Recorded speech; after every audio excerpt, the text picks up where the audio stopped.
Hello everybody, in this video, welcome to YouTube Jared 333's channel. So in this video, we are going to be asking Jared a series of questions related to his diagnosis and his mental health. So as some of you may or may not know, YouTube Jared has been diagnosed. Wait, it's gonna be serious, Okay. so stop. He's trying to act funny. So as you may or may not know, YouTube Jared has been diagnosed with bipolar.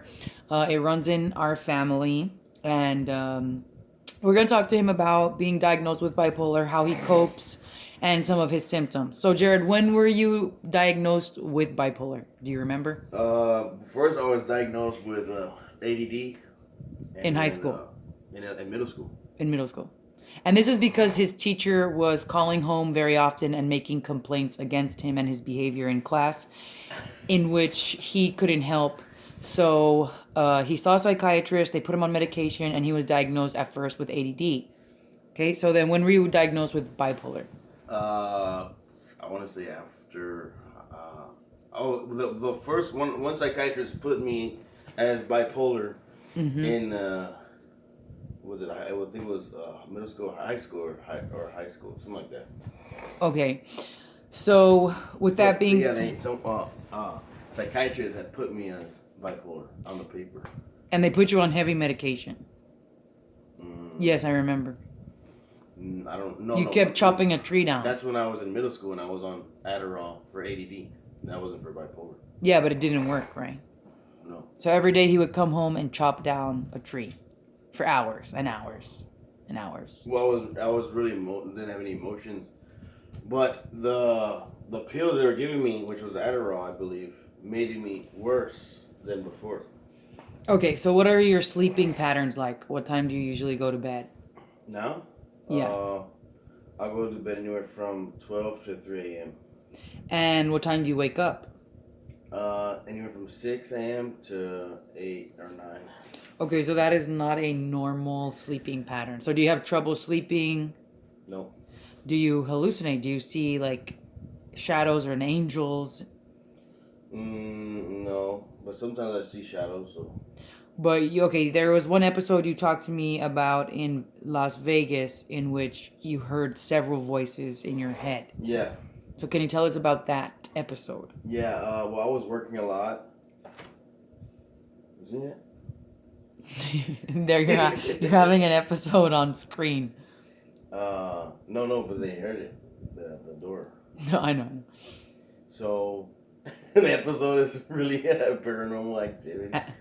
So, yeah, when I was working a lot at Burger King, I had like 200 hours. And then but I know it wasn't just me though.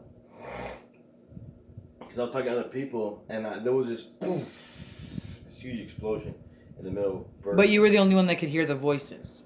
Yes, I was the only one. But I wasn't the only one who heard the explosion. Everyone heard the explosion. The cashier was shaking. And she was like, whoa, what was that? And I was like, I don't know. And then the other guy is like, she's like, whoa, it was the fryer. And me and the other guy were like, no, that was not the fryer. It was something, an entity that it came down from another planet or somewhere. And it was huge. The reason why I say it's huge because I could feel the presence of it. And I believe with my third eye, or with my psychic eye, whatever you want to call it, it was with another consciousness, a strong consciousness that went into my consciousness, and it was higher than my consciousness, and it was like, are you good or bad? And I'm like, I'm good. You know, I said, I'm good, you know, but then it had these different choices in between good and bad, which was like, like a lot of choices. Like, I don't know, so many choices, because I was like, I'm great. No, like, I didn't say I'm great, but I felt what it would feel like to say I'm great. But then I would have to live up to those expectations of being great. Which I did not feel like living up to any expectations because I'm chill, you know what I'm saying? So I'm like, I'm good, you know what I'm saying? Just good. Because good is just the most. And these are what the voices are telling you when you heard them. Huh? They're asking, the voices are... It was one voice, because I know what it's like to have multiple voices too. And it's a lot worse to have multiple When voices. did you have multiple voices? there's a few times from when I can remember that I had multiple voices. You were hearing multiple. Where were you? Multiple consciousness, multiple voices. One, I was in Las Vegas, and two, I was in the Yellow House, Los Fresnos. One, I was in the ward. The mental hospital. The psych ward, mental hospital, whatever. How did you get there? I started smoking weed. And that did not react. And most people think when I tell them I started smoking, they think, oh, it must have been laced. No. Like, everybody has a different effect. So okay, let me give them the little disclaimer. With Jared's bipolar, if he smokes any substance that changes his mental capabilities, it causes him to go into what we call a relapse with his mental health and his mental well-being. So it doesn't matter what substance this is. It can be alcohol, it can be weed, it can be anything. No, not alcohol. Yeah, when you get drunk, you go crazy too. No, I don't. When you get drunk. I'm not saying when you drink one beer.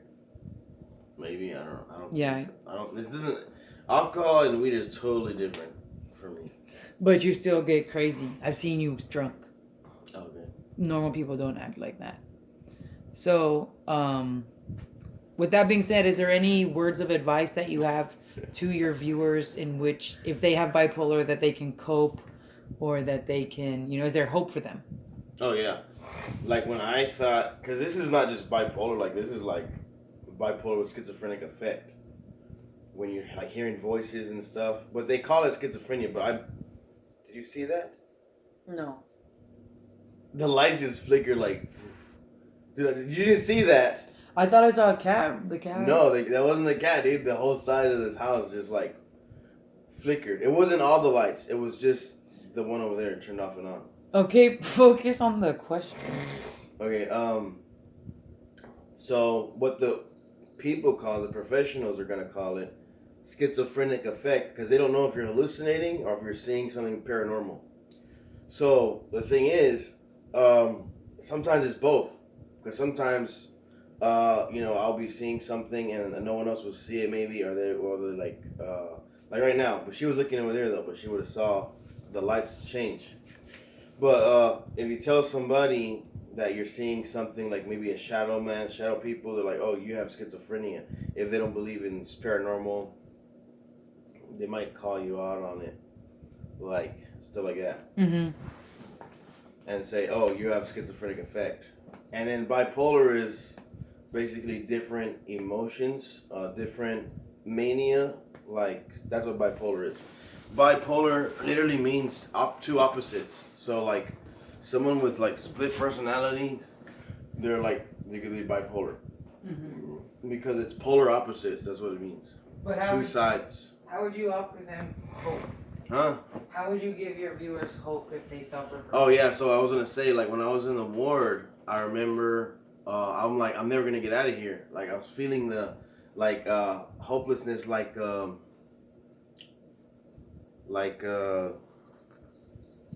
gonna get stuck in that mental state. And I remember when I was at the Yellow House and when I was in the Blue House, I had the cats, and I would get really sad. I mean, I would get like really attached to them, and I wouldn't want them to leave or anything, because I would get really emotionally attached to the cats. And I don't. No, and and I would want to take them everywhere with me. And then I was gonna get like, cause like everyone has, like, some people get attached to dogs and stuff, like they have the dog thing. I got totally sidetracked right now though. Okay, so I'm going back to it's because she gave me the cat. That's why. No, but cats help you. Yeah, mentally. They help you with your depression and with your anxiety. Yeah. So I was going back to, I felt like I was gonna be stuck in that mental frame forever. You feel like you're gonna be stuck in that mental frame forever. You know what I'm talking about? Yeah. And so. Oh yeah. Yeah, you feel like you're gonna get stuck in a mental outlook. Like it's hard to explain to someone who has not experienced this.